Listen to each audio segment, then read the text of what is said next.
Hello everyone, කොහමද ඔයගොල්ලන්ට? සියලු දෙනාම ආදරෙන් පිළිගන්නවා. අදත් Think for Beauty YouTube channel එකට. ඉතින් ඔයාගේ කොණ්ඩේ කොට උනත්, දිග උනත්, ඔයාගේ කොණ්ඩේ නිරෝගීව ලස්සනට වොලියුම් එකට තියෙනවා නම් ඔයාගේ කොණ්ඩෙත් ලස්සන. ඉතින් අපි හැමෝම කැමති ලස්සන කොණ්ඩයක් අපි හැමෝටම තියෙනවට. ඉතින් ඒක ගෑල්ලමෙක්ට හම්බෙන ලොකුම ආභරණයක්. ඉතින් ගොඩක් වෙලාවට දැන් අපිට තියෙන්නේ බිසි ලයිෆ් ස්ටයිල් එකක්. ඒ කියන්නේ සතියේ දවස් 5ක් 6ක් වගේ අපි වර්ක් කරනවා. සතියට එක දවසක් දවස් දෙකක් වගේ තමයි අපිට ගෙදර ඉන්න හම්බෙන්නේ. ඉතින් මම අද හිතුවා ඕගොල්ලොත් එක්ක ෂෙයා කරගන්න ඕනි කියලා hair care routine එකක් හැම කෙනෙක්ටම කරන්න පුළුවන්. ඉතින් මම ඒ හින්දා අද මේ කියලා දෙන්න යන routine එක ගොඩක් ප්‍රධාන වශයෙන්ම මේ වගේ බිසි ලයිෆ් ස්ටයිල් එකක් තියෙන කෙනෙක්ට පොඩ්ඩක් highlight කරලා තියෙනවා. ඒ වුණත් මේක ඕනම වයසක ඕනම කෙනෙක්ට මේක කරන්න පුළුවන්. උපරිම රිසල්ට් ගන්න ඔයාට මේක සතියකට 3 වතාවක් 4 වතාවක් අනිවාර්යයෙන්ම කරන්න පුළුවන් නම් ඔයාට බෙස්ට් රිසල්ට් ගන්න පුළුවන් අනිවාර්යෙන්ම. ඉතින් ඒ හින්දා මම හිතනවා අද වීඩියෝ එක ඕගොල්ලෝ ගොඩාක් කැමතින වීඩියෝ එකක් වෙයි කියලා අනිවාර්යයෙන්ම මේක කරන්න. ඉතින් එහෙනම් අපි වැඩි කතා නැතුව වීඩියෝ එකට යමු.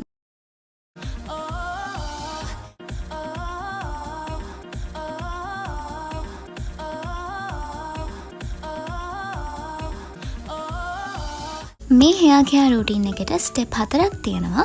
පළවෙනි step එක තමයි අපි අන්තිමටම use කරන hair serum එක හදාගන්න එක. මේක අපි නිමෙන්න තියලා use කරන නිසා අපි මේක මුලින්ම හදාගන්න ඕනේ. දෙවෙනි step එක තමයි ඔයාගේ කොණ්ඩේ නිවැරදිව hair oil කරන්න ඕනේ. තුන්වෙනි step එක තමයි ඔයාගේ කොණ්ඩේ නිවැරදිව wash කරන්න ඕනේ. හතරවෙනි step එක තමයි ඔයා මුලින්ම හදාගත්තු ඔයාගේ hair serum එක apply කරන එක. අපිට මේ hair serum එක හදාගන්න ස්වභාවික ingredients 3ක් ඕන වෙනවා. rosemary කොළ, කළුදුරු, උළුහල්. ඉතින් මේ ಜಾති තුනෙන්ම තේ හැන්න ගානේ අපි වතුර කෝප්පයකට එකතු කරලා මද රස්නයෙන් මේක තම්බ ගන්න ඕනේ. තම්බ ගත්තට පස්සේ අපිට මේකේ ලා දුඹුරු පැහැයට හුරු hair serum එකක් අපිට දැක බලා ගන්න පුළුවන්. සීරම් එක අපි පාවිච්චි කරන්නේ අපේ 4වෙනි ස්ටෙප් එක විදිහට නිසා අපි මේක නිමෙන්න හරින්න තියන්න ඕනේ. ඉතින් කියන්න ඕනේ රෝස්මෙරි කියන්නේ අපි හැමෝම ගාව නැති දෙයක් වුණත් අපිට දැන් ඕන තරම් ඔන්ලයින් ඕඩර් කරලා මේක මිලදී ගන්න පුළුවන්. ඒ වගේම දැන් ගොඩාක් සුපර් මාකට්ස් වලත් මේ ඩ්‍රයි රෝස්මෙරි එක අපිට ගන්න පුළුවන්. මමත් ඕඩර් කරන්නේ ඩරාස් එකෙන්ම තමයි. අපේ hair care routine එකේ දෙවෙනි step එක විදිහට අපි කරන්නේ අපේ කොණ්ඩය නිවැරදිව oiling කර ගැනීම. ඉතින් මම මේකට use කරන ප්‍රධාන oil ಜಾති 3ක් තියෙනවා. castor oil, olive oil සහ coconut oil. ඉතින් මම මෙන්න මේ වීඩියෝ එකේ හදන oil එක ඕගොල්ලන්ට මේ වෙනුවට පාවිච්චි කරන්න පුළුවන්. best result ගන්න පුළුවන්. තවත් හොඳම oil එකක් තමයි මම මේ වීඩියෝ එකෙන් හැදුවේ. ඉතින් ඕගොල්ලෝ මේ වීඩියෝ එක බලලා නැත්නම් අනිවාර්යයෙන්ම ගිහලා බලන්න. මිස් කරගන්න එපා. ඉතින් මේ වීඩියෝ එක බලලා ඔයාලා මේ oil එකත් හදාගෙන මේ වෙනුවට පාවිච්චි කරන්න පුළුවන්. ප්ලාස්ටික් භාජනයක් හැර වීදුරු, ඇල්මිනියම් හෝ ලී භාජනයක් භාවිතයට ගන්න. මේකට ඔලිව් ඔයිල් සහ කොකොනට් ඔයිල් වලින් ඔයාගේ කොණ්ඩේ ප්‍රමාණයට ගැලපෙන විදිහට ඔයිල් එකතු කරගන්න. මේ කොකොනට් ඔයිල් සහ ඔලිව් ඔයිල් දාපු ප්‍රමාණයන්ගෙන් භාගයක් වගේ ප්‍රමාණයක් වෙන කැස්ටර් ඔයිල් එකතු කරගන්න. හේතුව තමයි කැස්ටර් ඔයිල් කියන්නේ ඝනකමින් වැඩි ඔයිල් එකක් නිසා මේක සමාන ප්‍රමාණයන්ගෙන් දැම්මොත් අපේ ඔයිල් එක ඝනකම් වැඩි වෙන නිසා. ඊළඟට උණු වතුර පාවිච්චි කරලා අපි මේ අපේ ඔයිල් එක පොඩ්ඩක් බොයිල් කරගන්න ඕනේ. ලොකු භාජනයකට උණු වතුර දාලා ඒ භාජනය මැද්දෙන් අපේ මේ ඔයිල් භාජනය තියලා ඒ වතුර වල රස්නෙන් මේ අපේ ඔයිල් එක පොඩ්ඩක් අපි බොයිල් කරගන්න ඕනේ. මේ ක්‍රමයෙන් අපේ මේ ඔයිල් එක අපේ කොණ්ඩේ ටිකක් හොඳට ඇබ්සෝබ් කරගන්න පුළුවන්කමක් ලැබෙනවා. ඊට පස්සේ මේ මද රස්නේ තියෙද්දිම අපි අපේ ස්කැල්ප් එකේ අපේ මේ hair oil එක ඇප්ලයි කරගන්න ඕනේ. අපිට මේකට ඇප්ලිකේටර් එකක් යූස් කරන්න පුළුවන්. එහෙම නැත්නම් පුළුන් කෑල්ලක්, එහෙම නැත්නම් අපේ ඇඟිලි පාවිච්චි කරලා අපිට මේක යූස් කරන්න පුළුවන්. ඇප්ලයි කරගන්න පුළුවන්. එහෙමත් නැත්නම් ඔයාලට පුළුවන් ඔයාලා ගාව hair steam එකක් තියෙනවා නම් ඔයගලන්ට මේ normal oil ටික mix කරගෙන ඊට පස්සේ ඔයාගේ hair scalp එකේ apply කරලා ඔයාලට hair steam කරන්න පුළුවන් නම් හොඳ ප්‍රතිඵලයක් ඒකිනුත් ගන්න පුළුවන්කමක් තියෙනවා. මේ hair oil එක අපි apply කරගන්න ඕනේ අපේ scalp එකේ.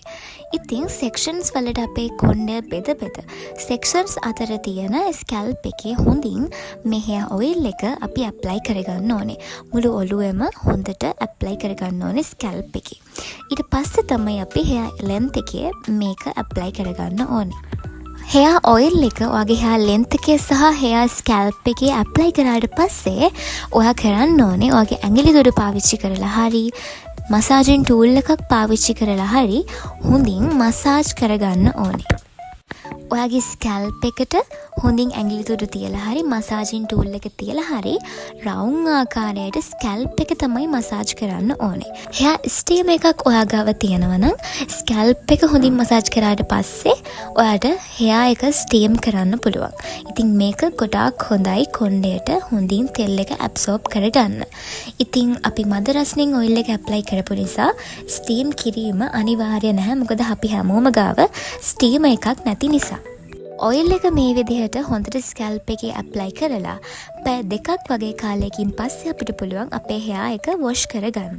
අපිට මේක ඕවර්නයිට් තියාගන්නත් පුළුවන්. ඒ කියන්නේ ඔයා රෑට ඇප්ලයි කරලා ඊළඟ දවසේ නිවාඩු නිසා ඊළඟ දවසේ උදේට hair එක වොෂ් කරගන්නත් පුළුවන්. ඉතින් සමහර වෙලාවට අපේ සෙම තත්ත්වය පීනස වගේ දේවල් තියෙන නිසා අපිට හැමෝටම මේක රෑට යූස් කරලා මේ විදිහට hair එක වොෂ් කරන්න බෑ. ඉතින් ඒ හින්දා ඔයාට ගැළපෙන විදිහට මේක ඔයා ඇඩ්ජස්ට් කරගන්න. තුන්වෙනි ස්ටෙප් එක විදිහට අපි පැය 2ක විතර කාලයක් අපේ ස්කැල්ප් එකේ හොඳින් ඇප්ලයි කරගෙන තියාගත්තු අපේ hair oil එක වොෂ් කරන්න වැඩේ තමයි කරන්න තියෙන්නේ. ඉතින් මේකෙදී ඔයාගේ කොණ්ඩේට ගැළපෙන හොඳ hair ෂැම්පු එකක් කන්ඩිෂනර් එකක් යූස් කරන්න ඕනේ. ගොඩාක් ලොකු ෆ්‍රේග්‍රන්ස් එකක් නැති හොඳ ෂැම්පු එකක් කන්ඩිෂනර් එකක් යූස් කරනවා නම් තමයි ගොඩක් හොඳ. ඉතින් ෂැම්පු එක ඇප්ලයි කරද්දිත් ඩිරෙක්ට් ඔයාගේ කොණ්ඩේට ෂණික ඇප්ලයි කරන්න එපා.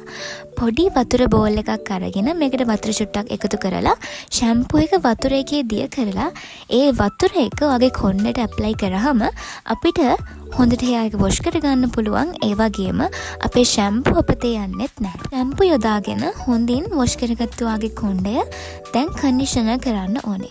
ඉතින් කන්ඩිෂනර් එක ඇප්ලයි කරන්න ඕනේ hair length එකේ ස්කැල්ප් එකේ නෙවෙයි. ඉතින් මේ කන්ඩිෂනර් එක ඇප්ලයි කරද්දි කොණ්ඩේ පහතට දාලා හොඳින් hair length එකේ ඇප්ලයි කරගන්න. මොකද කන්ඩිෂනර් එක වගේ ෆේස් එකටත් එච්චර හොඳ නැහැ. කන්ඩිෂනර් එක ඇප්ලයි කරලා විනාඩි 5ක විතර කාලයක් තියන්න හරින්න. ඊට පස්සේ ඔයාට පුළුවන් මේක වොෂ් කරලා හරින්න. කන්ඩිෂනර් එක වොෂ් කරලා හරිද්දි සම්පූර්ණයෙන් වොෂ් කරලා හරින්න එපා. 40ක් වගේ කොණ්ඩ ඉතුරු වෙන්න හැරලා වොෂ් කරලා හරින්න.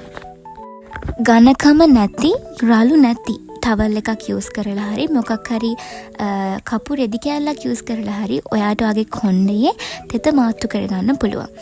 ඊට පස්සේ ටික වෙලාවක් ගියාට පස්සේ ඒ කියන්නේ කොණ්ඩේ වතුර බේරෙන එක අඩු වුණාට පස්සේ ටිකක් කොණ්ඩේ බාගෙට වේලුණාට පස්සේ ඔයාට පුළුවන් අපි මුලින්ම හදාගත්තු අපේ සීරම් එක 4 වෙනි ස්ටෙප් එක විදිහට ඔයාගේ ස්කැල්ප් එකට ස්ප්‍රේ කරගන්න. මම රෙකමන්ඩ් කරන්නේ ස්ප්‍රේ බොටල් එකකින් ස්ප්‍රේ කරනවා නම් හොඳයි. මොකද එතකොට අපිට මේක ලේසියෙන්ම ස්ප්‍රේ කරගන්න ඇප්ලයි කරගන්න පුළුවන් වෙන නිසා. hair scalp එකට තමයි මේ සීරම් එක අපි ස්ප්‍රේ කරගන්න ඕනේ. ස්කැල්ප් එකට හැම තැනටම ස්ප්‍රේ කරන්න. ඊට පස්සේ ඔයාලට පුළුවන් මේක ස්වභාවිකම ඔයාගේ කොණ්ඩේ ස්කැල්ප් එකට ඇබ්සෝබ් කරගෙන වේලෙන්න හරින්න. බිසි ලයිෆ් ස්ටයිල් එකක් තියෙන ඔයාට වගේම අනිත් හැම කෙනෙක්ටම යූස් කරන්න පුළුවන් හොඳ hair care routine එකක් තමයි අද Think for Beauty YouTube channel එකකින් ඔයගොල්ලන් එක කතා කරේ. ඉතින් මේ සීරම් එක ගැන කියනවා නම් ගොඩක් හොඳ සීරම් එකක් කොණ්ඩේ වැවෙන්න කොණ්ඩේ අනේ කඩු කරගන්න වොලියුම් අප් කරගන්න මේ රූටින් එක දිගටම පාවිච්චි කරොත් ඔයාට හොඳ රිසල්ට් එකක් ගන්න පුළුවන්. ඉතින් ඔයා මේ රූටින් එක කරාට පස්සේ ඔයාගේ ප්‍රතිඵල ෂෙයා කරගන්න අමතක කරන්න එපා. අනිවාර්යයෙන්ම කමෙන්ට් සෙක්ෂන් එකේ කමෙන්ට් එකක් දාගෙන යන්න. ඒ වගේම මම ඉදිරියටත් මේ වගේ වැදගත් වෙන කාරණා කතා කරන්න බලාපොරොත්තු වෙනවා. ඉතින් ඒ හින්දා channel එක subscribe කරලා තියාගන්න. ඉතින් අලුත් වීඩියෝ එකකින් හම්බෙන්න බලාපොරොත්තු වෙන මම අදට සමුගන්නවා. සියලුම දෙනාට සුබ දවසක්.